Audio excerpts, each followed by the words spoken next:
ఓం విశ్వాని దేవ సవితర్దురితాని పరాసువ యద్భద్రం తన్న ఆసువ. ఓం శాంతి శాంతి శాంతి. భక్తులు మరి మహిళామణులు అందరికీ శుభాకాంక్షలు, ఆశీర్వాదాలు. ఈరోజు పౌర్ణమి సందర్భంగా ప్రతి నెల మనము విశేష కార్యక్రమము నిర్వహిస్తున్నాం. ప్రతి పౌర్ణమి రోజు మరి యజ్ఞము, భజనలు, ప్రవచనము, భోజనాలు. ఈ కార్యక్రమం గత 3.5 ఏళ్లుగా సాగుతున్నది. కొంతమంది కొత్తగా వచ్చారు, వాళ్ళకి తెలియదు. మరి ఈ కట్ల కుంట లక్ష్మమ్మ గారు తీసుకొచ్చారు కనుక ప్రతి ఒక్కరూ ఇల్లు, వాకిలి, పొలము, ఉద్యోగము, వ్యాపారం, ఈ 5 ఏదో ఒకటి పట్టుకొని కూర్చున్నారు. దానితో పాటు అవి వదిలేయాలని ఎవరు చెప్పరు, వదిలేయలేము కూడా.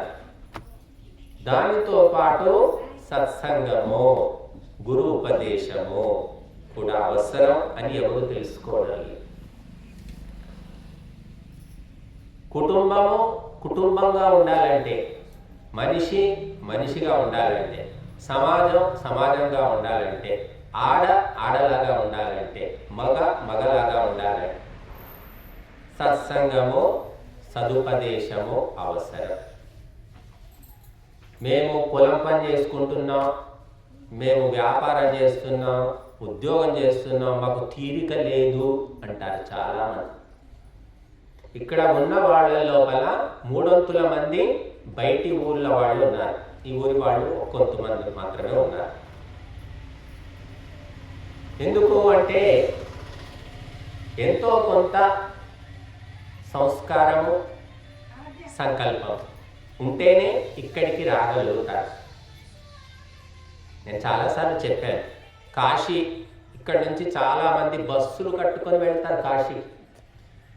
ఒక్కసారైనా కాశీకి పోతే బాగుండు అని చాలామందికి సంకల్పం.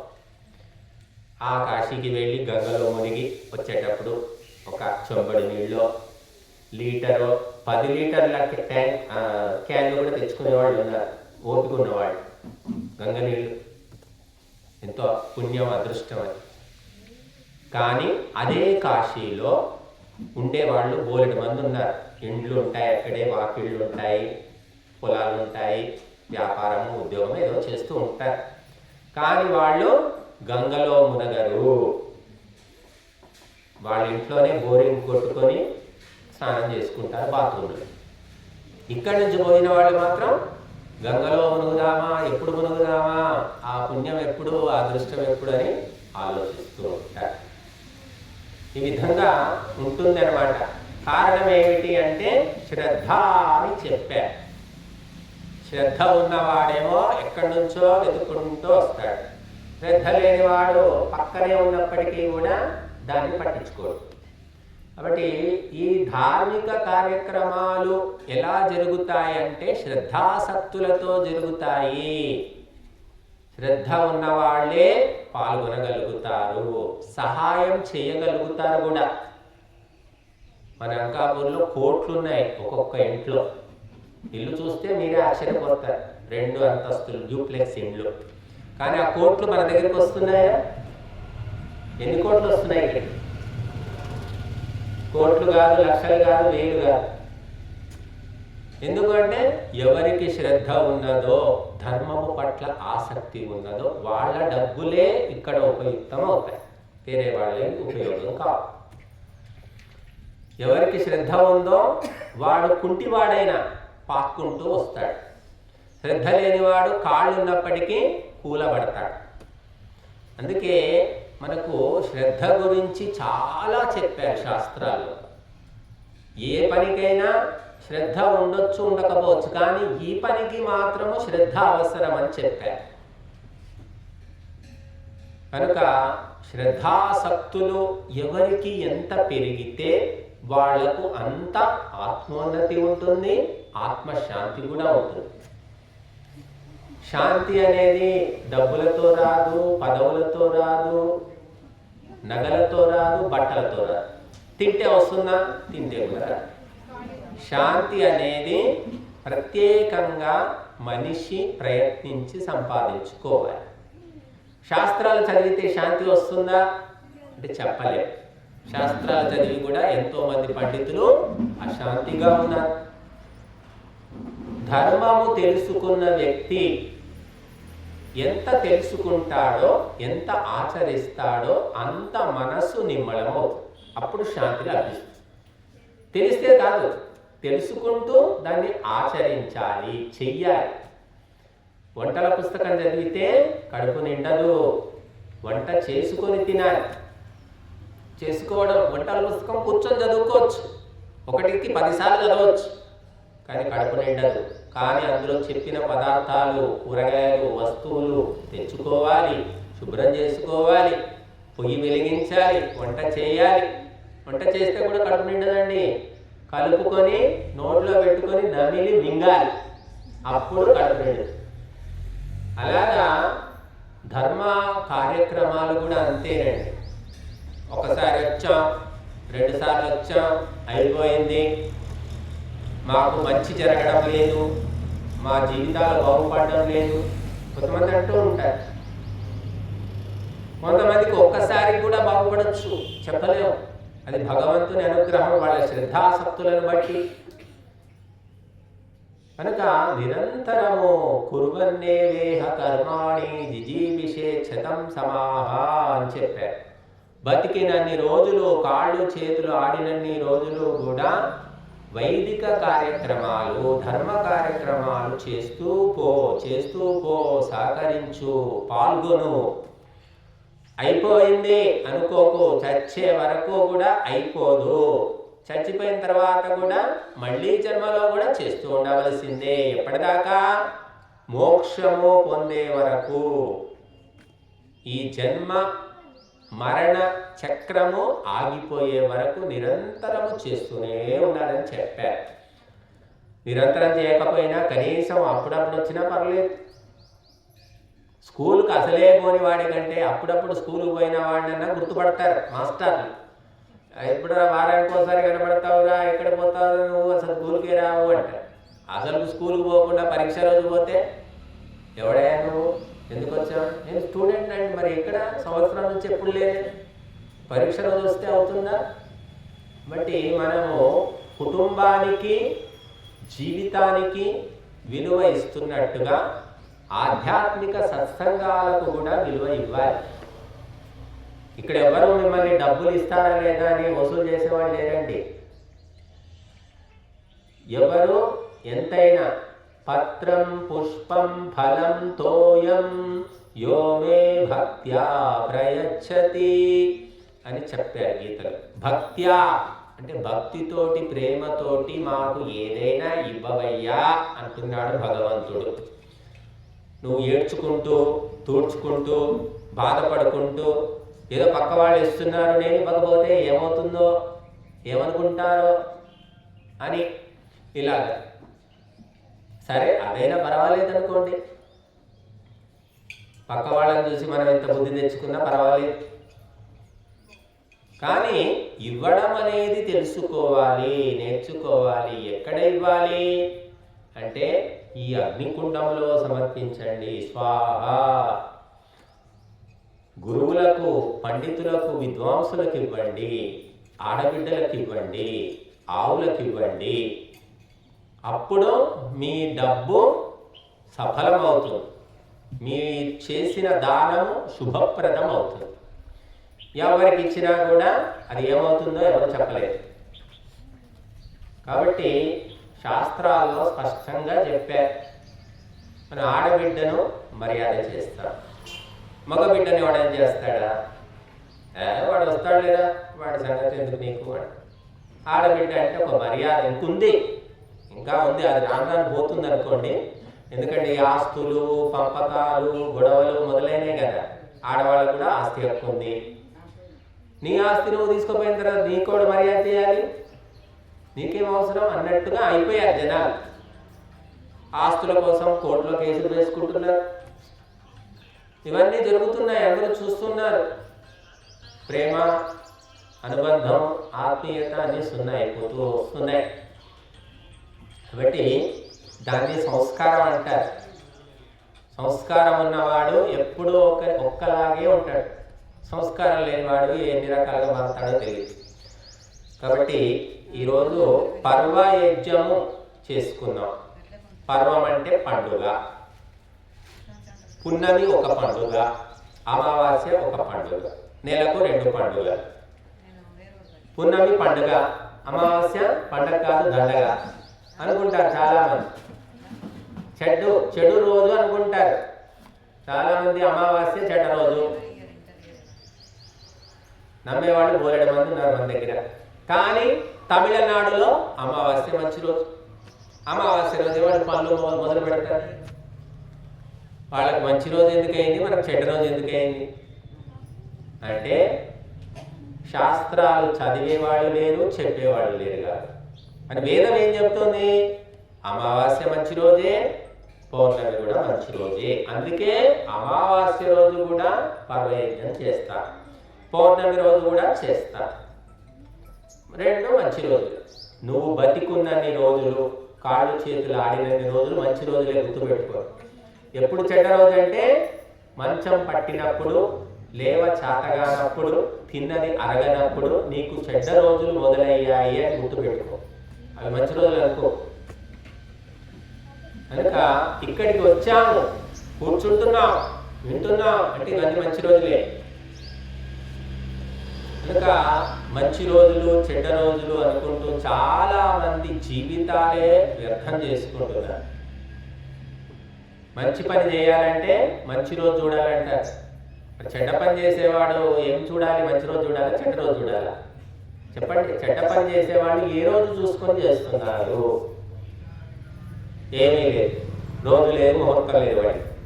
కానీ మంచి పని అయ్యేసరికి ఆ రోజు ముహూర్తం బాగుందా, ఏం వారం ఏమిటి, తిథి ఏమిటి, నక్షత్రం ఏమిటి, ఈ పిచ్చి ఎక్కువైపోయింది మరి. ఆ మంచి పని చేసేది లేదు, చచ్చేది లేదు. కానీ జాతకాలు, ముహూర్తాలు, రోజులు ఇవి చూసుకుంటూ జీవితాలు గడిచిపోతూ ఉంటాయి. కాబట్టి మనిషి బాగుపడాలి అంటే డబ్బుతోటి, ఈ ఇంగ్లీష్ చదువులతో బాగుపడరామా? మీరు రోజు పేపర్ చూస్తారో లేదో తెలియదు, ఎన్నో రకాల వార్తలు వస్తూ ఉంటాయి. తల్లి తండ్రికి అన్నం పెట్టకపోయినా పర్వాలేదు, వాళ్ళని చంపడం అనేది ఎంతవరకు మంచిది చెప్పండి. చదువుతున్నారు, చదువుకున్న వాళ్ళు, చదువు రాని వాళ్ళు ఇంకా భయపడుతున్నారు, తల్లిదండ్రులకి భయపడుతున్నారు. చదువు రాని వాళ్ళు, చదువుకున్న వాళ్ళు ఎలా చంపాలని ప్లాన్ చేస్తున్నారు. మీకు కొత్త కొత్త ప్లాన్లు కావాలంటే పేపర్లో రోజు చూడండి, క్రైమ్ న్యూస్ అని ఉంటుంది. నేరాలు ఘోరాల వార్తలు చూస్తే మీకు రకరకాల ప్లాన్లు దొరుకుతాయి. తల్లిదండ్రులనే కాదు, ఎవరినైనా చంపాలన్నా కూడా రకరకాల ప్లాన్లు దొరుకుతాయి. ఎందుకు చెబుతున్నానంటే సత్సంగం లేనందుకు బుద్ధిలో ఇటువంటి చెత్త ఆలోచనలు వస్తున్నాయి. సత్సంగం లేదు. వండుకుందాం, తిందాం, మేకప్ చేసుకుందాం, బట్టలు కట్టుకుందాం, తిరుగుదాం, ఇంతకు మించి ఏమైనా ఆలోచన ఉందా? ఏమీ లేదు. అందుకే చావాలి, చంపాలి, ఇవే ఆలోచన సమాజంలో పెరిగిపోయాయి. ఇంకా పెరిగిపోతే మనం బతకడం కష్టం. చిన్న చిన్న విషయాలు అన్నిటికీ మూలం ఒక్కటేనండి, గుర్తుపెట్టుకోండి. సత్సంగము లేదు, ధ్యానము లేదు, యజ్ఞము లేదు, భజన లేదు, ఏది లేదన్నమాట. ఊరికే వండుకోవడం, తినడం. అటువంటి బుద్ధి లోపల చెత్త ఆలోచనలే ఉంటాయన్నమాట. నిన్న మొన్న చూశారు మీరంతా, టీవీలో కూడా చూపించుంటారు. సంగారెడ్డిలో బంట్వారం అనే ఊళ్ళో ఒక అమ్మాయి, నర్సింగ్ చదివిన అమ్మాయి, నర్సుగా పనిచేస్తుంది. తల్లికి తండ్రికి మత్తు ఇంజెక్షన్ ఇచ్చి చంపేస్తుంది. చూసారు కదా అందరూ. ఆమె చదువుకోలేదా? నర్స్ అంటే కనీసం ఇంటర్ ఉంటుంది, డిగ్రీ ఇంటర్. ఎందుకంటే ప్రేమించింది ఒక అబ్బాయిని, తల్లిదండ్రులు వద్దన్నారట. వద్దంటే చంపేస్తుంది. మరి వద్దంటే నీ ఇష్టం, వాడితో పోయి బతకొచ్చు కదా, వాళ్ళని చంపడం ఎందుకు?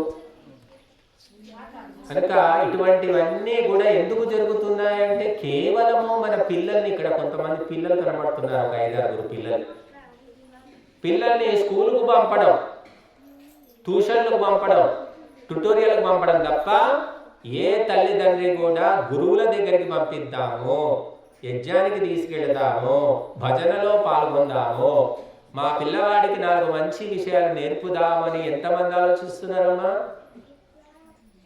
ఎవరికి లేదు. ఇంకా సెలవు దొరికితే స్పెషల్ క్లాస్ పోనన్నా, స్పెషల్ క్లాస్ చదువుకో.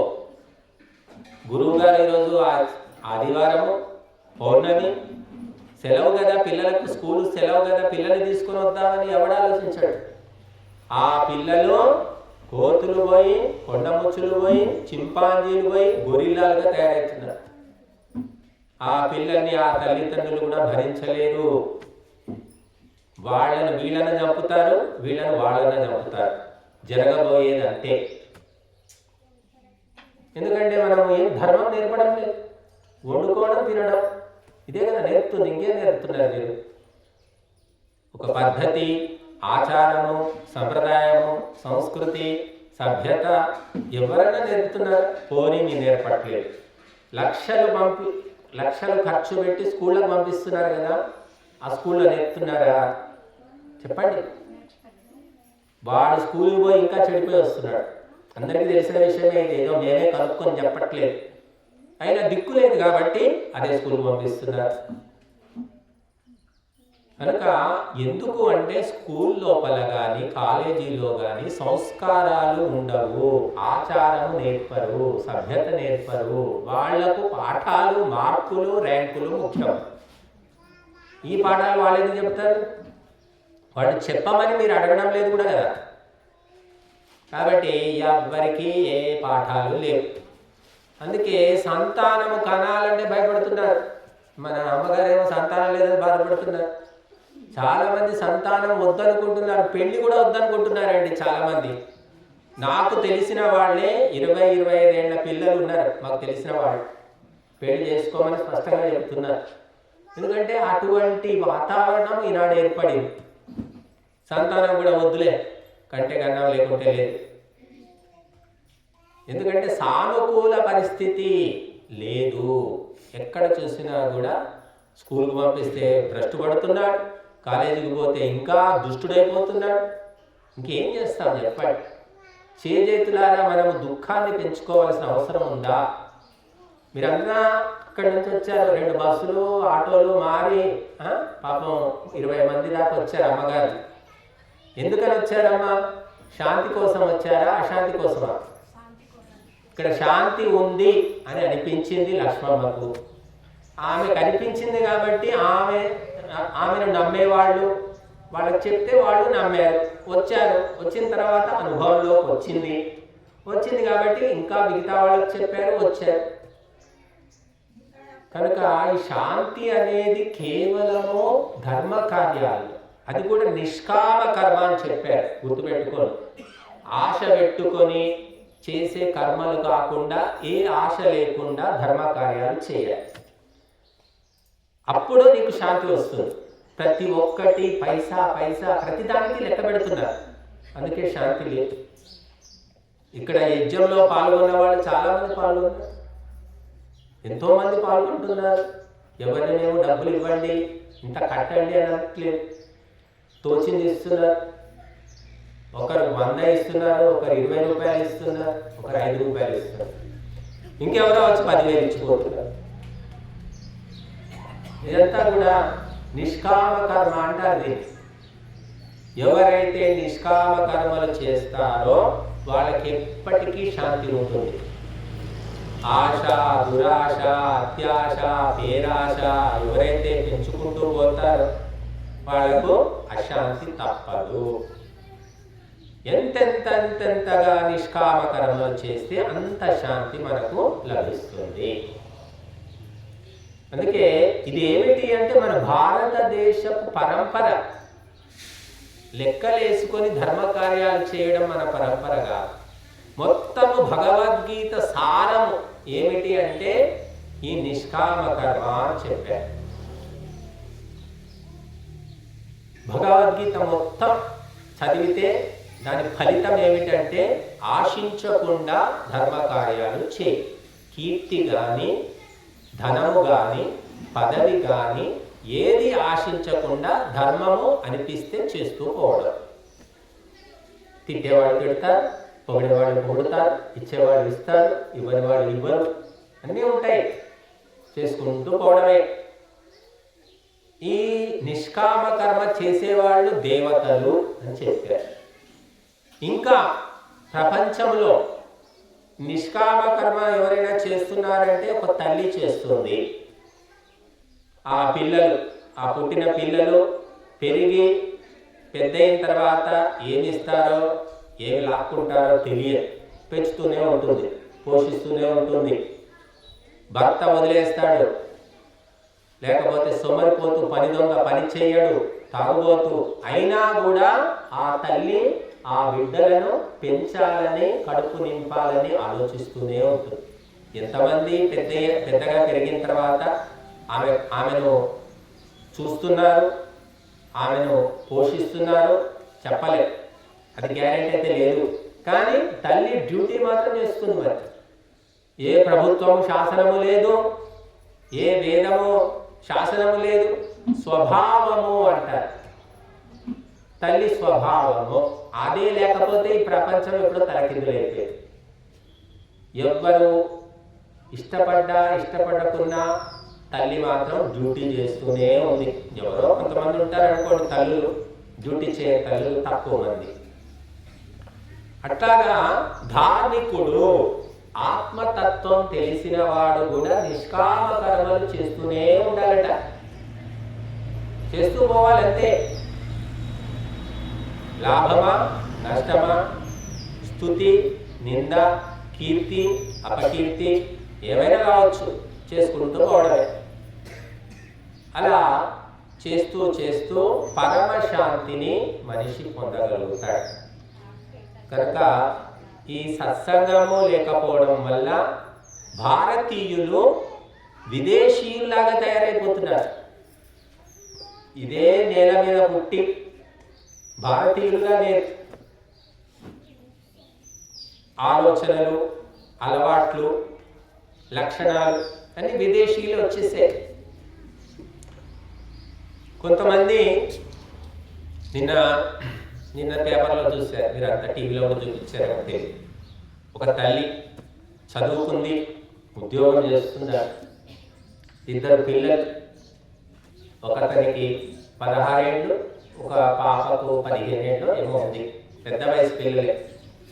ఇద్దరిని తీసుకొని ఆ తల్లి రైలు కింద పడి చచ్చిపోయింది.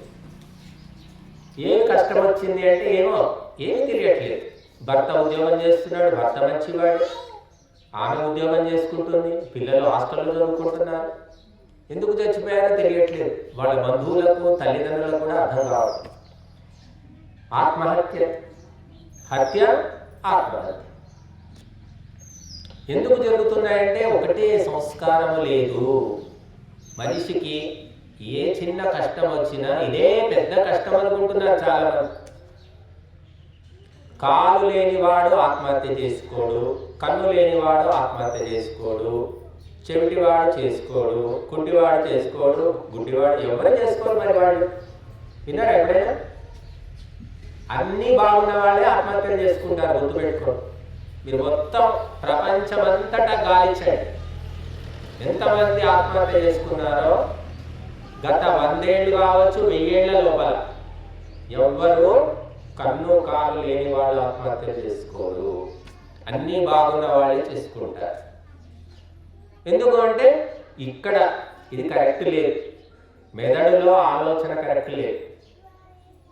అందుకే అన్నిటికీ మూలం ఏమిటి అంటే ఆలోచన. నీవేం ఆలోచిస్తున్నావు దాన్ని బట్టి నీ జీవితం బతకాల చావా నిర్ణయించేది ఎవరు? నీ ఆలోచన. నీ ఆలోచనలు బాగుపడాలంటే గురువులు చెప్పిన మంచి మాటలు వినాలి. పాఠాలు చదివిన వాళ్ళు ఐఐటి చదివి పిల్లలు స్టూడెంట్స్ ఆత్మహత్యలు చేసుకుంటున్నారు. ఎందుకంటే పాఠాల లోపల నైతిక పాఠాలు లేవు, ధార్మిక పాఠాలు లేవు. కాబట్టి అన్నిటికీ మూలము ఆలోచనే. ఇక్కడికి మీరు ఎందుకు వచ్చారు అంటే మీ ఆలోచన వల్ల వచ్చారు. వద్దనుకుంటే రారు, రావాలనుకుంటే వస్తారు, ఉండాలనుకుంటే ఉంటారు, వెళ్ళిపోవాలనుకుంటే 1 గంట సేపటి వెళ్ళిపోతారు. తొందరగా వెళ్ళిపోవాలనుకుంటే వెళ్ళిపోయారు, ఎవరో వచ్చారు, ఇద్దరు వెళ్ళిపోయారు, మాకు పని ఉందండి అంటే వెళ్ళిపోయారు. అంటే అన్నిటికీ మూలం ఏంటంటే ఆలోచనే. అందుకే ఆలోచనలు బాగుంటే ముందుకు పోతాం, ఆలోచనలు బాగలేకపోతే అక్కడే కూలబడతాం. నీ ఆలోచనలను రిపేర్ చేసుకో, బాగు చేసుకో. చేసుకోవాలంటే ఎలా అంటే ఇక్కడ ఇటువంటి సత్సంగాల్లో పాల్గొంటూ మెల్లిమెల్లిగా బుద్ధి శుద్ధి అవుతుంది. ఒక్క రోజులో జరగదు. కొంతమందికి మొదటి నుంచి మంచి బుద్ధి ఉంటుంది, మంచి ఆలోచనలు ఉంటాయి, వాడు చెప్పకుండానే చేస్తూ ఉంటారని పిల్లల్లో చూస్తూ ఉంటారు మీరు. ఒకడికి 10 సార్లు చెప్పినా వాడు తెలుసుకోడు, ఒకరు చెప్పకముందే చేస్తూ ఉంటారని గ్రహించుకుంటారు. ఒకే తల్లి పిల్లలు. ఇటువంటి లక్షణాలు మనం చూస్తాం. ఎందుకు అంటే పూర్వజన్మ సంస్కారం అని చెప్పారు. కనుక ఈ జన్మలో నేర్చుకుంటే పూర్వజన్మ సంస్కారం. ఈ జన్మలో మనం నేర్చుకోవాలి. గత జన్మలో లేదనుకోండి, కొత్తగా మొదలుపెట్టు. ఈ జన్మ నుంచైనా అది మొదలవుతుంది. మీ తాతలు ముత్తాతలు మీ వంశంలో ఎవ్వరూ కూడా అగ్నిహోత్రము చేయలేదు, పాల్గొనలేదు కదా. అందరూ పొలం పనులు చేసుకున్నారు, ఏదో చేసుకున్నారు. మరి నువ్వు ఇప్పుడు మొదలు పెట్టావు కదా, నష్టం ఏమైనా అవుతుందా? ఈరోజు నువ్వు మొదలు పెట్టింది మళ్ళీ జన్మ దాకా కూడా వస్తుంది, జన్మలకు వస్తుంది. కాబట్టి మంచి పనులను ఎప్పుడైనా మొదలు పెట్టవచ్చు. తాత గుడివాడు, ముత్తాత గుడివాడే, ఆయన తాత గుడివాడు, అంతా గుడివాడే పుడుతున్నారండి. ఒక అతను పుట్టాడు, మనవాడు కళ్ళు ఉన్నాయి, కళ్ళతో పుట్టాడు. ఇప్పుడు ఏం చేద్దాం? కళ్ళు పొడిచేద్దామా? ఎవరు పొడిచేయరు కదా. అట్లాగా మా తాతలు చెయ్యలేదు, మా ఇంట్లో అలవాటు లేదు, మా వంశము ఈ వంశం కాదు అని కొంతమంది చెప్తుంటారు. ఇవన్నీ మాకు సరిపడవు. చేస్తే సరిపడతాయి, చేయకుంటే 4 రోజులు అక్కడ మేడారం జాతర. 4 రోజులేమో మనకు అసలు 4 రోజులే. ఇక అందరూ ఎప్పుడో వెళ్ళారు, జనాలంతా వెళ్ళారు. బస్సులు, కార్లు, జీపులు ఏమి సరిపోలేదు. ఏం వెళ్ళారు, ఏం చేస్తున్నారు అక్కడ? మొక్కారు, దేవతకు వచ్చారు, నమ్మకం. మేకలు కోసారు, కోళ్ళు కోసారు, తాగారు. మళ్ళీ ఇవన్నీ సరిపోకుంటే బెల్లం, మనిషెత్తు బెల్లం నైవేద్యం కూడా సమర్పించుకుంది. మళ్ళీ ఇంటికి వస్తే పడ్డారు. అవే మొహాలు, అదే ఇల్లు, అవే పరిస్థితులు, అదే ఏడుపు, అవే రోగాలు, అవే అప్పులు. మార్పు ఎక్కడ? ఏదో 4 రోజులు పోయినందుకు కాస్త శాంతి. ఇంటికి వస్తే మాది అదే శాంతి. అది పోవాలంటే ధర్మము తెలుసుకో. ధర్మాన్ని తెలుసుకొని చేయించు, సహకరించు. 3 చేస్తేనే శాంతి. ధర్మము నువ్వు చేయి, స్వయంగా చేయలేకపోతున్నావు, చేయించు, అది కూడా చాత కాదు. సహకరించు. సహకరించడం అంటే ఏమిటి? వచ్చి ఇక్కడ ప్రాంగణం అలకడం, ఊడవడం, ముగ్గులు వేయడం, పాత్రలు తీసి పెట్టడం, ఏర్పాట్లు చేయడం, ఏదైనా కావచ్చు. సహకారం అంటారు. చాలామంది డబ్బులు ఇస్తారు కానీ వాడు యజ్ఞంలో కూర్చోరు. వాడు ఇస్తారు కానీ అంతవరకే కూర్చోరు. అది సహకారం అంటారు. కొంతమంది కూర్చుంటారు కానీ డబ్బులు ఇవ్వరు. అదొక రకం సహకారం. పరీక్షలో క్లాసుకు స్కూల్కి పోయిన క్లాసులో ఉన్న ప్రతి ఒక్కరు పాస్ కాదు. కొంతమంది పాస్ అవుతారు, కొందరు ఫస్ట్ క్లాస్ వస్తారు, కొందరు ఫెయిల్ అయిపోతారు. అన్ని రకాలు ఉంటేనే స్కూల్ నడుస్తుందమ్మా. పాస్ అయిన వాళ్ళతో నడవదు స్కూలు. పాస్ అయిన వాళ్ళే స్కూల్లో ఉండాలంటే స్కూల్ మూతపడుతుంది. కాబట్టి అన్ని రకాలు ఉంటారు స్కూల్లో. ఈసారి ఫెయిల్ అయిన వాడు వచ్చేసారి పాస్ కావచ్చేమో, వచ్చేసారి పాస్ అయిన వాడు ఫెయిల్ అవుతాడు. అలాగా రకరకాల మనుషులు సత్సంగాల్లో పాల్గొంటారు. అంతా బాగుంటే ఎందుకు ఇక్కడికి రావడం? కనుక ఎవరిని వారు బాగు చేసుకోవాలి, చక్కదిద్దుకోవాలి, ధర్మము తెలుసుకోవాలి. తెలుసుకొని ఎవరి కుటుంబాన్ని వాడు బాగు చేసుకోవాలి. ఆ ధర్మము అనేది తెలియకపోవడం వల్ల సమ్మక్క దగ్గరికి పోతున్నారు, ఇంకా ఎక్కడెక్కడో గుడులు, గోపురాలు, కొండలు, గుట్టలు, నదులు, పర్వతాలు ఎక్కడెక్కడికో వెళుతున్నారు పాపం. ధర్మం అనేది తెలిస్తే ఇల్లే స్వర్గం, ఎక్కడ పోవాల్సిన పర్లేదు. నీ ఇల్లే స్వర్గం. భర్తే దేవుడు, భార్యే దేవత, పిల్లలే దేవదూతలు, యమదూతలు కాదు, దేవదూతలు. ధర్మం తెలిస్తే ఎక్కడికి పోవాల్సిన పర్లేదు. కనుక ఆ ధర్మము తెలుసుకోవడమే మనిషి జీవిత పరమార్థం. ధర్మం ఏమిటి? మానవ ధర్మం ఏమిటి? వండుకోవడం తినడమా? పశువులేమో వండుకోకుండా తింటాయి, అవి ఎప్పుడు నవ్వుతూనే ఉంటాయి. మీరు చూడండి, వండుకునేది లేదు వాటికి, గిన్నె తోముకునే బాధ లేదు. అది ఒకటి దేవుడు ఇచ్చాడు వాటి సౌకర్యం. ఎప్పుడు నవ్వుతూనే ఉంటాయి, గడ్డి గాలం అన్నీ. మనిషిది ఏమిటి మరి పరిస్థితి? మనిషి వండుకోవాలి, ఏ పూట కాపుట వండుకోవాలి. మళ్ళీ ఒక పూటకి మళ్ళీ పూట వండితే ఎవరు తినేవాళ్ళు కూడా లేదు. వేడి వేడిగా కావాలి, మసాలాలు ఉండాలి, అందులో అన్నో కావాలి. ఉత్త కూరగాయలు వండితే సరిపోదు.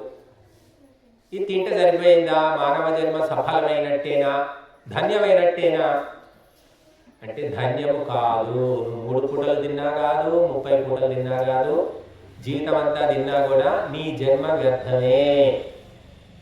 ఎప్పుడు నువ్వు మానవుడిగా ధన్యమవుతావు అంటే నీవు తిండి తగ్గించుకొని అగ్నిలో సమర్పించు, మిగిలినటువంటిది ఇతర ప్రాణులకివ్వు, ఇతర మానవులకివ్వు. అప్పుడు నీ జన్మ ధన్యం. నువ్వు తింటే ధన్యంగా 3 పూటలు మానేసే, ఒకటే పూట తిను. ఆ 2 పూటల భోజనము పేదవాళ్లకు, ముసలి వాళ్లకు దానం చేయి, లేదా అగ్ని లోపల సమర్పించు, లేదా ఆవుకు గడ్డి పెట్టు. అప్పుడు నువ్వు ధన్యమవుతావు. 3 పూటలు తింటే మనిషి కాదు, రాక్షసుడై కూర్చుంటా. బట్టి భగవంతుడు మనిషికి చేసిన కర్తవ్యం ఏమిటంటే వండుకు తినడం కాదు. మనం ఇతరులకు వడ్డిస్తూ ఉంటే ఆకలి ఉండదు.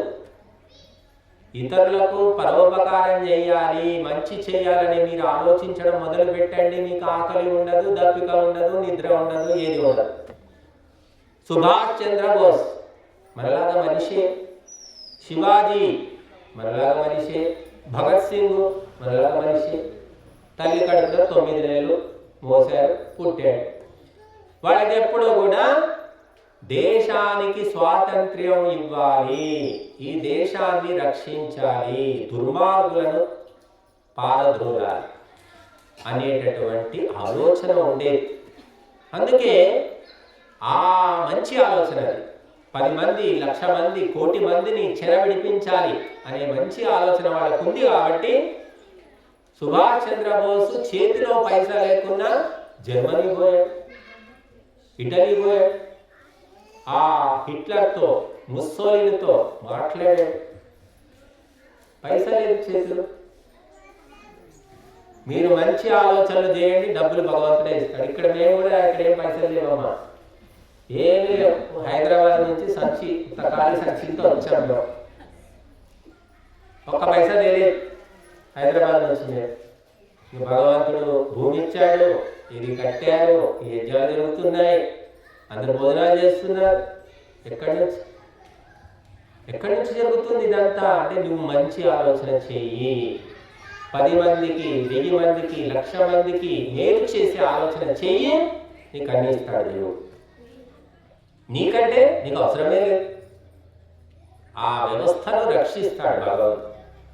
సుభాష్ చంద్రబోసు, శివాజీ, ఎవరి జీవితమైనా తీసుకోండి, వాళ్ళ దగ్గర ఏమీ లేదు. మంచి చేయాలనుకున్నారు, చేస్తూ పోయారు, ఇస్తూ పోయాడు భగవంతుడు. అంటే మన జీవితంలో ఎప్పుడూ నా కుటుంబము, నా పిల్లలు, నా కులము, నా ఊరు, ఇంతే. ఇంకా నా ఊరని ఆలోచించినా మంచిదే, పర్లేదు. ఇంకా కానీ అంత కూడా ఎవరు లేరు. నా కుటుంబము, ఫ్యామిలీ ఫ్యామిలీ ఫ్యామిలీ ఫ్యామిలీ అంటే వాళ్ళే రాక్షసులే, నీ పీక విసుగుతారు. జరగబోయేది అదే. చాలామంది సమయము కుటుంబానికే ఇస్తారు. కుదరదండి, మాకు వీలు కాదండి, మా పిల్లలు స్కూల్కి పోయారు వస్తారు, స్కూల్కి పంపించాలి, మా ఆయన ఆఫీస్కి పోయాడు వస్తాడు. అమ్మ గంట సేపు అమ్మ ఇదే ఊరు కదా, రావచ్చు కదా. కుదరదండి, చూస్తాను, ప్రయత్నం చేస్తున్నాను. ఆ ఇల్లు ఇల్లు ఇల్లు ఇల్లు పట్టుకొని చివరికి ఏమవుతుందంటే, ఏ ఇంటిని నమ్ముకొని, ఏ కుటుంబాన్ని నమ్ముకొని ఆ తల్లి ఉన్నదో, ఆ తండ్రి ఉన్నాడో, చివరికి అదే పెద్ద విషవలయమైపోతుంది. వాళ్ళే రాక్షసులుగా తీరుతారు. కాబట్టి ఎప్పుడు సంకుచితంగా ఆలోచించకండి. మీరు ఇంతే కుటుంబము, ఇంతకు మించి లేదు, అంత దుర్మార్గులే, ప్రపంచం అంతా దోచుకుంటారు, అంత మోసగాళ్ళే ఉన్నారు అంటే నువ్వు తిరిగితే కదా తెలిసేది. నువ్వు మంచి ఆలోచనతో తిరుగు, దేవుడు నీకు మంచి వాళ్ళను కల్పిస్తాడు. చెడ్డ ఆలోచనతో బయలుదేరితే చెడ్డవాళ్ళే దొరుకుతారు. అందుకే మహాపురుషులు, మహాత్ములు ప్రపంచాన్ని ఉద్ధరిద్దాము అని బయలుదేరితే అంతా మంచి జరిగింది. వాళ్ళు కొంత చెడు జరిగినా చివరికి జరిగేది మంచి. కానీ స్వార్థముతోటి, లోభముతోటి ఎవరైతే ఆలోచిస్తారో చివరికి వాడు సర్వనాశనం. కొంత బాగుపడినట్టు అనిపించవచ్చు అప్పుడప్పుడు. పరోపకారము, సేవ ఇవి చేసేవాళ్లకు నష్టము లేదండి. గరిక తిన్న గాడిద చెడుతుంది కానీ గరిక చెడదు అంటారు. గరిక మొలుస్తూనే ఉంటుంది. అది తిన్న గాడిదకు కడుపు నొప్పి రావచ్చు, ఇంకేమైనా రావచ్చు. కాబట్టి ఎప్పుడు, అందుకే వేదం ఏం చెప్తుంది మనకు, ఆనో భద్రాహ క్రతవో యంతు విశ్వతః. అన్ని వైపుల నుండి, అందరి నుండి మంచి ఆలోచనలు రావాలి. చూడండి, అన్ని వైపుల నుంచి ఎవరైనా సరే మంచి ఆలోచన చెప్తే చాలా బాగుందండి, చాలా మంచి సలహా ఇచ్చారని మీరు మెచ్చుకోవాలి. ఎవరు చెప్పొద్దు, ఎవరు మాట్లాడొద్దు అంటే కాదు. కొడుకు చెప్పొచ్చు, మనవాడు చెప్పొచ్చు, ఎవరైనా మంచి విషయాలు చెప్పొచ్చు, దాన్ని గ్రహించుకో, తీసుకో. అంతేగాని నాకే తెలుసు అనుకుంటే, చాలామంది చూస్తున్నాను నేను ఈ మధ్య కుటుంబాల్లో చాలా మార్పు వచ్చింది. తల్లి తండ్రి తప్పు చేసినా కూడా నాకెందుకు, నన్ను బాగా చూసుకుంటున్నారు కదా అని కొడుకులు కూతుళ్ళు నోరు మూసుకొని ఉంటారు. అడగరు, నిలదీయరు, ధైర్యం ఉండదు వాడు. కనుక అన్యాయము, అధర్మము, అక్రమము ఏ రూపంలో జరిగినా అడగండి, నిలదీయండి, ప్రేమతోటే, కోపంతో అవసరం లేదు. అప్పుడు ధర్మం నిలబడుతుంది. నాకెందుకంటే నిన్న మనం చూసాం, చదువుకున్న పిల్లలు, హాస్టల్లో చదువుకునే పిల్లలు, 16-17 ఏళ్ళ పిల్లలు, తల్లి ఆత్మహత్య చేసుకుందామంటే పిల్లలు కూడా వెంబడిపోయారు. ఎందుకమ్మా ఇట్లాంటి ఆలోచన చేస్తున్నావు, తప్పు కదమ్మా అని వాళ్ళు అనలేకపోయారు. కారణం ఏంటి? తల్లి మీద ప్రేమ. తల్లి ఏం చెప్పినా మంచి చెప్తుంది అనుకుంటున్నారు.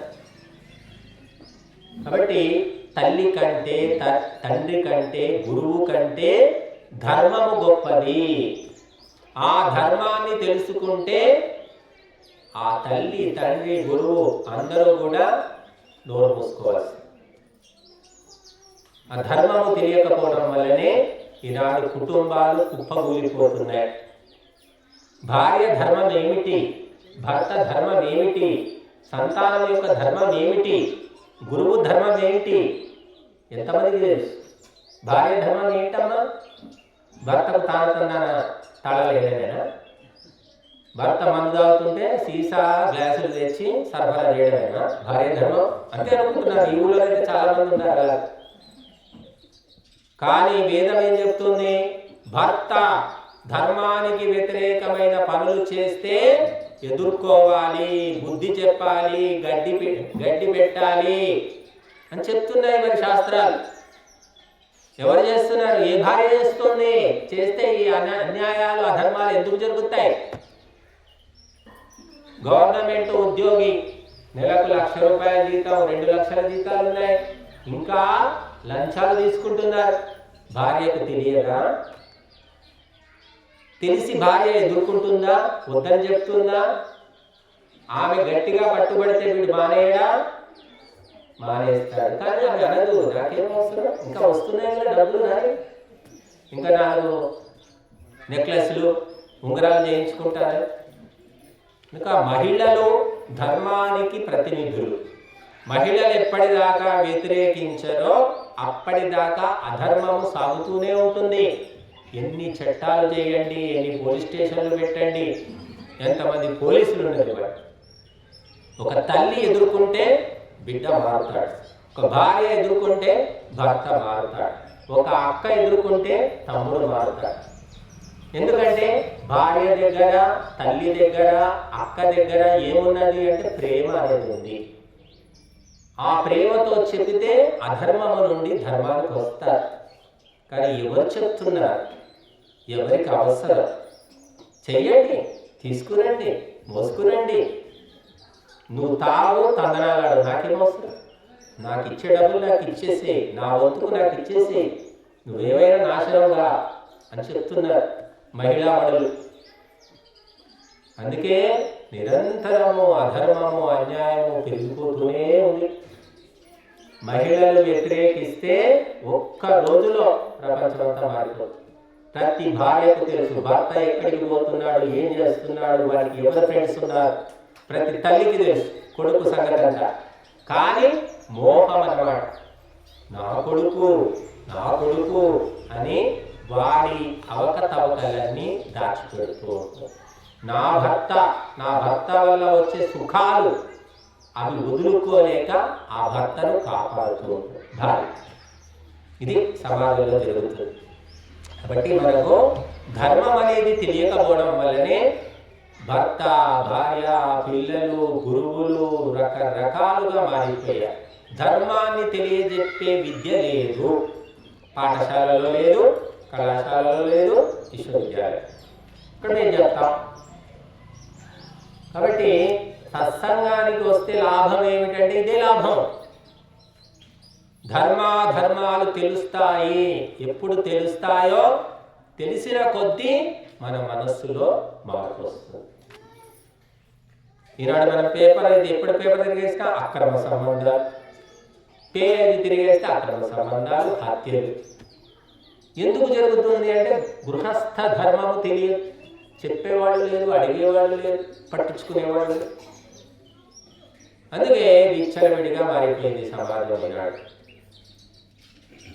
కాబట్టి సత్సంగం అనేది జరుగుతూ ఉండాలి, గురువుల ఉపదేశము జరుగుతూ ఉండాలి.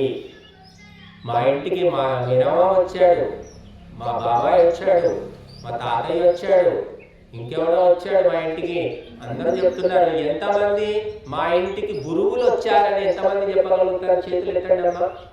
ఏదో గురువు, మేమనే కాదు, మా ఇంటికి గురువులు వచ్చారు అని చెప్పగలిగే వాళ్ళు చేతులు ఎత్తండి. 1 2 3 4 5 6 10 మంది. కనుక గురువులు ఏ ఇంట్లో కాలు పెడితే వాళ్ళు ఎంతో కొంత మంచి చెప్తారు. మంచి చెప్తేనే గురువు అంటాం, చెడు చెప్తే మళ్ళీ కూడా పిలవం మనం. కాబట్టి గురువులు కాలు పెట్టాలి. సరే కుదరదు, మీ ఇంటికి పిలవాలంటే కుదరదు, మీ ఇంటి పరిస్థితులు బాగాలేవు, మీరు రండి. కొండ దగ్గరికి మనం కొండ మన దగ్గరికి రాదు కాబట్టి మనం కొండ దగ్గరికి పోతాం. గురువులు మీ ఇంటికి రాలేని పరిస్థితి ఉంది, మేము పిలుచుకోలేమండి, మా పరిస్థితులు బాగాలేవు. సరే మీరే రండి అమ్మా, ఇక్కడికి రండి, వినండి, తెలుసుకోండి, అదైనా ఇదైనా చేయండి, ఏదో ఒకటి చేయండి. మీ ఇంటికైనా పిలిపించుకోండి, లేదా మా దగ్గరికైనా రండి. డాక్టర్ దగ్గరికి మనమన్నా పోవాలి, మన దగ్గరికి డాక్టర్ అన్నా రావాలి.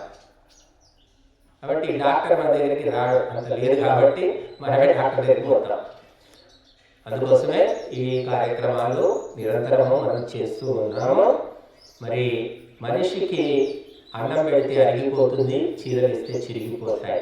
కానీ చెప్పిన ఉపదేశము నెత్తికెక్కితే జీవితమే మారిపోతుంది. అది ఎక్కాలనే చెప్పడం అన్నమాట. అనగా అనగా రాగం, తిరగా తిరగా రోగం అన్నారు. బట్టి చెప్పగా చెప్పగా చెప్పగా మెల్లిగా లోపల ఒక మార్పు వస్తుంది, మనిషి లోపల మార్పు వస్తుంది. కనుక ఎన్నోసార్లు చెప్తే నేర్చుకున్నాం మనం. పుట్టగానే ఎవరికి మాటలు రాలేదు. అమ్మా అమ్మా అమ్మాను అమ్మాను అమ్మ ఎన్నిసార్లు చెప్పిందో అప్పుడు అమ్మా అమ్మాను అంటే మామ అంటారు, ఎదురా అంటారు. ఏదో ఒకటైతే అంటున్నాడు కదా, మామ తర్వాత అమ్మ అంటాడు. అలా ప్రేరణ అంటారు. చెప్తూ చెప్తూ ఉంటే ప్రేరణ వస్తుంది. మనుదిన పాములాగా తిన్నాం, పడుకున్నాం, లేచాం, తిరిగాం, మళ్ళీ తిన్నాం, పడుకున్నాం. ఏముంది, మెదడుకు పనే లేదు. అందుకే వినాలి వినాలి వినాలి, వింటూ వింటూ వింటూ మెదడులో చైతన్యం వస్తుందన్న. శ్రద్ధాసక్తులతో వినడం. ఎన్నో ఒకప్పుడు ఉత్త రేడియోలు మాత్రమే ఉండేవి, టీవీలు లేవు, ఫోన్లు లేవు, ఏవి. రేడియో ఉన్నప్పుడు శ్రద్ధగా వినేవాడు, విని రేడియోలో అన్నీ నేర్చుకునేవాడు. ఎవరు నేర్పలేదు, రేడియోలో వింటే నేర్చుకోవడం. అంత శ్రద్ధ ఉండేది. రేడియో పోయింది, టీవీ వచ్చింది, టీవీ పోయి ఫోన్ వచ్చాక ఏది గుర్తుండడం లేదు. ఇంటి విషయాలు గుర్తుండవు, బయట విషయాలు గుర్తుండవు, పాఠాలు గుర్తుండవు, ఏవి గుర్తుండవు. కాబట్టి వినాలి వినాలి, శ్రద్ధతో వినాలి అని చెప్పారు. మా గురువు గారి దగ్గర మొద్దులాగా, ఒక చెట్టు మొద్దులాగా కూర్చొని వింటూ వింటూ వింటూ అది ఎత్తికెక్కి ఇక్కడ మీ ముందర చెప్తున్నాడు. లోపల జ్ఞానం ఉంటుంది, విత్తనంలో మొలకెత్తే శక్తి ఉంటుంది. కానీ విత్తనానికి నీళ్లు పోయాలి కదా, నీళ్లు పోస్తేనే ఆ మొలకెత్తుతుంది. ఇక మొలకెత్తలేని విత్తనానికి నీళ్లు పోస్తే మొలకెత్తుతుందా? కానీ మొలకెత్తే విత్తనానికి నీళ్ళైతే అవసరమే కదా. గురువులు ఏం చేస్తారంటే నీళ్లు పోస్తారు, ఆ మొలకెత్తే విత్తనాలన్నీ మొలకెత్తుతాయి. పళ్ళు గింజలు అంటారు, మొలకెత్తని గింజలు ఉంటాయి, అవి మొలకెత్తవు. కనుక గురువుల ఉపదేశము వినాలి వినాలి. పుస్తకాలు చదివితే కూడా ప్రేరణ వస్తుంది, కానీ అది సజీవమైన ప్రేరణ కాదు. పుస్తకం మాట్లాడదు కదా, పుస్తకాన్ని మనం చదవాలి, మనల్ని పుస్తకం చదవదు. కనుక గురువులు చెప్పే మాటలు ఏమిటి అంటే ఆత్మలో నుండి వస్తాయి కాబట్టి అవి ప్రేరణ ఇస్తాయి.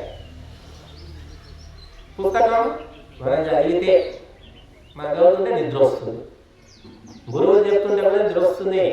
అమ్మగారు నిద్రపోతున్నారు లక్ష్మణ్ అంటే అవి ప్రశాంతంగా జోలపడినట్టు ఉంటుంది. ఎందుకంటే గురువు గారు ఏమి రాగద్వేషాలు ఉండవు కాబట్టి చెప్తుంటే నిద్ర. కొంత మంత్రాలు చదువుతుంటే నిద్రపోతుంటారు, యజ్ఞం జరుగుతుంటే నిద్ర, భజన చేస్తుంటే ఏదో ఒకటి నిద్రపోతూ పోయారు. ఏదో రకంగా ఉండండి, కుర్చీలో ఉన్నది చాలు మాకు. ఏదో రకంగా టికెట్ తీసుకున్న తర్వాత కుర్చీలో సీట్లో నిద్రపోతావా, మేలుకుంటావా, నిలబడతావా అవసరం లేదు. టికెట్ తీసుకున్నావా లేదా అంతే ముఖ్యం. ఇక్కడికి వచ్చారా లేదా అంతే ముఖ్యం. నిద్రపోయారా, మేలుకున్నారా అవసరం లేదు. నిద్రపోయినట్టు ఉన్నా కూడా వింటూనే ఉంటుంది, చెవి అనిపిస్తుంది కళ్ళు మూసుకున్నట్టు, కానీ మనసు పనిచేస్తూనే ఉంటుంది. 100 మాటలలో ఒక్క మాట అయినా నెత్తికెక్కుతుంది. అలా ఎక్కాలనే మా ప్రయత్నం కూడా. కాబట్టి క్రమక్రమంగా క్షణశః కణశశ్చైవ విద్యామర్థంచ సాధయేత్ అన్నారు. పైసా పైసా కూడబెడితేనేమో మూట అవుతుంది. ఒక్కొక్క మాట మాట కూడబెడితే ఏమవుతుంది అంటే జ్ఞానం అవుతుంది. బట్టి ఒక్కొక్క మాట తెలుసుకుంటూ జ్ఞానవంతులు అవుతారు. కాబట్టి నిరంతరము చెప్తూ ఉండాలి అని చెప్పారు మనం. స్వాధ్యాయ ప్రవచనాభ్యాం న ప్రమదితవ్యం. చెప్పడము మానకూడదు, వినడము మానకూడదట. ఈ రెండు నిరంతరం జరుగుతూ ఉండాలట. గురువు చెప్పేవాడు, శిష్యుడు వినేవాడు. చెప్పేవాడు ఉంటే వినేవాడు ఉంటాడు. చెప్పేవాడు లేకపోతే వినేవాడు ఏం చేస్తాడు? వినేవాళ్ళు ఉంటారు. ఇక్కడ 50 మంది ఉన్నారు, చెప్పేవాడు లేకపోతే ఏం లాభం? అలాగా వండేవాడు తినేవాడు. వండేవాడు ఉంటే తినేవాడు వస్తాడు. వండేవాడే లేకపోతే తినేవాడు ఎక్కడి నుంచి వస్తాడు? వండితే కదా తినేది. కాబట్టి గురువు ఉన్నాడంటే తప్పకుండా శిష్యులు వస్తారు. అగ్ని ఉన్నదంటే తప్పకుండా అక్కడ ఆహుతి పడుతుంది. ఇక్కడ మనం వెలిగించిన ఈ అగ్ని కుండంలో వెలిగించాం, ఆహుతులు సమర్పించాం, వెలుగుతుంది. ఇంకా చివరిలో వెలుగుతుంది. ఇంకో గంట అయితే ఆరిపోతుంది. ఆ అగ్ని ఆరిపోతుంది. కానీ నీ మనస్సు లోపల ఈ మాటలతో వెలిగిన జ్ఞానం అనే అగ్ని ఆరిపోదు. అది ఇంటి దాకా పోవాలి. జన్మ జన్మలకు నీ వెంట రావాలి. ఆ అగ్ని ఆరిపోయినా మళ్ళీ వెలిగించుకుంటాం. కానీ జ్ఞానం అనే అగ్ని ఆరిపోకూడదు, నిరంతరం వెలుగుతూ ఉండాలి అని చెప్పారు. ఆ జ్ఞాన అగ్ని జన్మ జన్మలకు మనల్ని వెంబడిస్తుంది. చెప్పకుండానే కొంతమంది పుట్టుక నుంచే గొప్ప లక్షణాలు కనబడతాయి. మనం తండ్రి కంటే తెలివైన కొడుకులు ఉన్నారు, తల్లి కంటే తెలివైన కూతుళ్ళు ఉన్నారు, తల్లికే నేర్పించేవాళ్ళు ఉన్నారు. ఒక బుద్ధిహీనురాలైన తల్లికి బుద్ధిమంతురాలైన కూతురు ఎలా పుడుతుంది? ఎవరికి తెలియదు రహస్యం. ఒక దుర్మార్గునికి ఒక ధార్మికుడు ఎట్లా పుడుతున్నాడు? ఎవరికి తెలియదు. ఎక్కడా మనకు లెక్క పత్రం తెలియదు. ఒక ధార్మికునికి ఒక దుర్మార్గుడు పుడుతున్నాడు. చరిత్ర తిరిగేయండి. ఇప్పుడైనా సరే చూడండి, తాగుబోతు తండ్రికి తాగని కొడుకు పుడతాడు, తాగని తండ్రికి తాగుబోతు కొడుకు పుడతాడు. ఎన్నో కుటుంబాలు మనం చూస్తూ ఉన్నాం. ఇంకా ఈ లెక్క పత్రం ఎవ్వరికీ తెలియదు. అది భగవంతుని యొక్క లెక్క. అందుకే మనం నిరంతరము ధర్మ కార్యాలు చేస్తూ పోవడమే. వాటికి ఫలితం ఎలా వస్తుంది, ఎప్పుడు వస్తుంది తెలియదు, కానీ చేసుకుంటూ పోవడం. అమ్మ చెప్పింది, మంచి చెడులు ఆ పిల్లవాడికి ఏం తెలుసు? 3 ఏళ్ల పిల్లవాడు, 5 ఏళ్ల పిల్లవాడు. అమ్మ చెప్పింది, అమ్మ చెప్పినట్టు వినాలి. మంచిగా చెడుగా ఎప్పుడో 10 ఏళ్లకో 15 ఏళ్లకో తెలుసుకుంటాడు. అలా గురువులు చెప్పారు, గురువులు మంచి వాళ్ళుగా ఉన్నారు కాబట్టి వాళ్ళు చెప్పింది కూడా మంచిగా కావచ్చు అని నమ్మడమే. ఇంకంతకు మించి ఏం దాని ఉంది? అలా నమ్ముకొని నడుచుకుంటూ పోవడం. కాబట్టి మన భారతదేశము గురు పరంపర ఉన్న దేశం.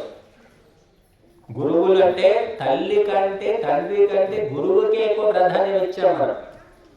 గురు బ్రహ్మ, గురు విష్ణు, గురుదేవ అందరికీ తెలుసు.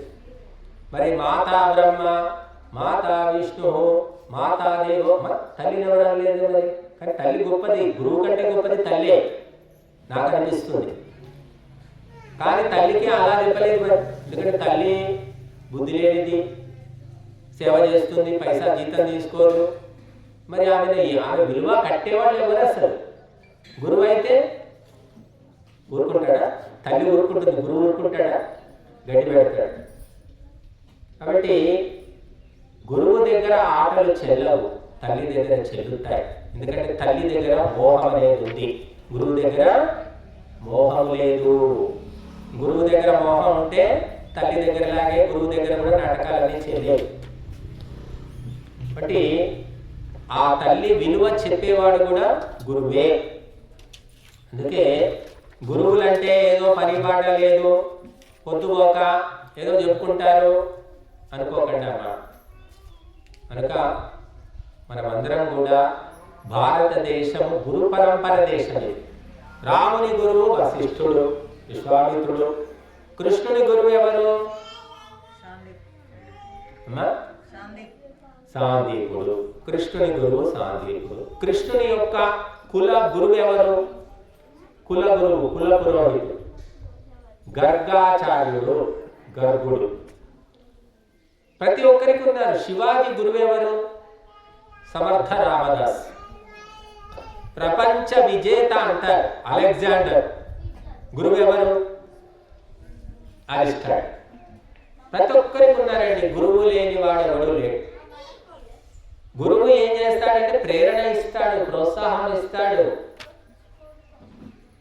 ఒక మనిషిని వ్యక్తిత్వంతో తీర్చిదిద్దుతాడు. అటువంటి గురువులు ఎంతమంది ఉన్నారు ఈనాడు? స్కూల్లో ఉన్నారా? మందుపాటి చేసుకుంటున్నారండి టీచర్లు.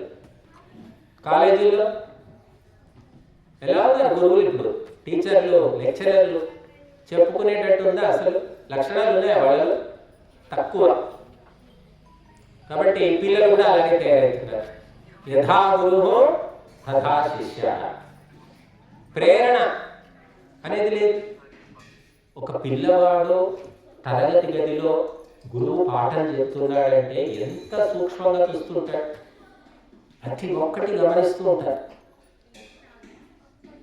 మరి గమనిస్తే వాడి దగ్గర ఏమైనా ఉంటే కదా నేర్చుకోవడానికి, తెలుసుకోవడానికి. ఏమీ లేదు. జీతం ఇచ్చారు కాబట్టి పాఠం చెప్పాలి. ఆ గురువులు ఉన్నారు ఇప్పుడు. ఇక వాళ్ళ నుంచి ఏమి లక్షణాలు నేర్చుకుంటాం చెప్పండి? మీ పిల్లలు ఏం గ్రహిస్తారు వాళ్ళ దగ్గర?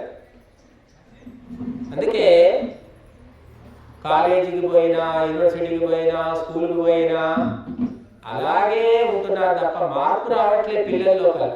మంచి గుణాలు, మంచి లక్షణాలు, మంచి ఆలోచనలు రావట్లే. సర్టిఫికెట్లు వస్తున్నాయి, ర్యాంకులు వస్తున్నాయి, మార్కులు వస్తున్నాయి.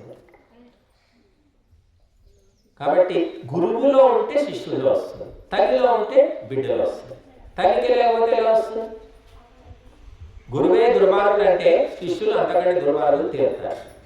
కాబట్టి మంచి లక్షణాలు రావడం చాలా కష్టమండి. ఉన్నవాళ్ళు దొరకడం కూడా ఇప్పుడు కష్టమే. మేమైతే కళ్ళలో ఒత్తులు పెట్టుకొని చూస్తున్నాం. మనుషులు బుద్ధిమంతులు ఎక్కడైనా ఉన్నారా అని. లేరని కాదు, ఉన్నారు. కానీ వాళ్ళకు తీరిక లేదు, సమయం లేదు. వాళ్ళు ఎక్కడో ఉంటారు, మేము ఎక్కడో ఉంటాం.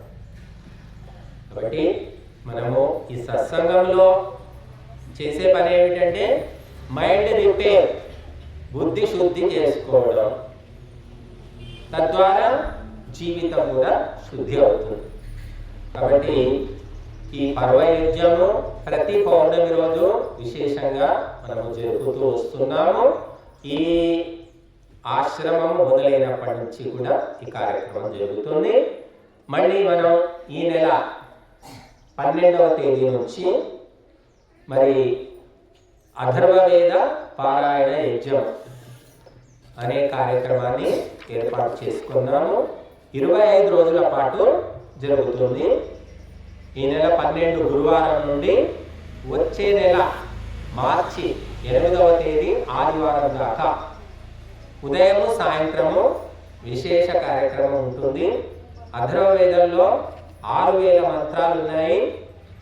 ఈ 6000 మంత్రాలు కాకుండా ప్రతినిత్యము మనము దైనందినంగా చదివేటటువంటి మంత్రాలు అన్నీ కలిపితే 8500 వరకు మంత్రాలు అవుతాయి.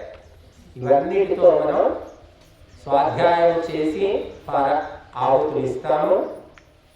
అలాగే అందరికీ భోజనము, వసతి సౌకర్యము ఉంటుంది. కొంతమంది చెప్తున్నారు కుటుంబ సమస్యలు, ఆరోగ్య సమస్యలు, రకరకాల సమస్యలు చెప్తున్నారు.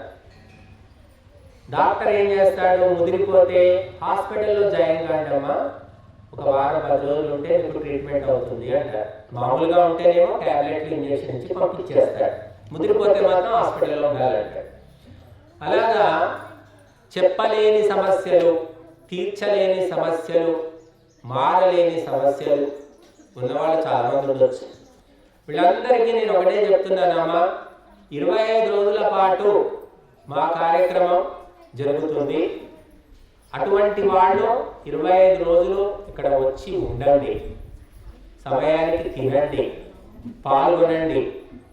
మీకు ఊహించనటువంటి లాభం జరుగుతుంది. మంచి జరుగుతుంది. అది కాగితం మీద రాసి పెట్టుకోండి.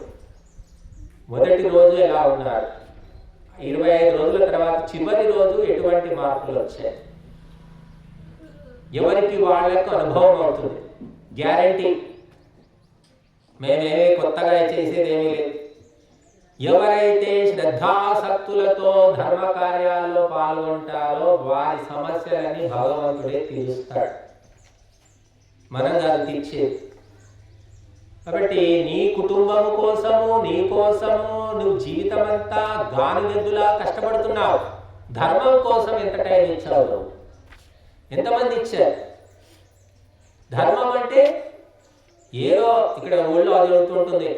ఏ కార్యక్రమం అయినా ఊళ్ళో కార్యక్రమాలు చేస్తుంటారు. రేపు శ్రీరామనవమి కార్యక్రమం ఉంది, హనుమాన్ జయంతి ఉంది, అందరూ పోయి భోజనం చేసి వస్తారు, అంతే. అదే పని అనుకుంటున్నారు.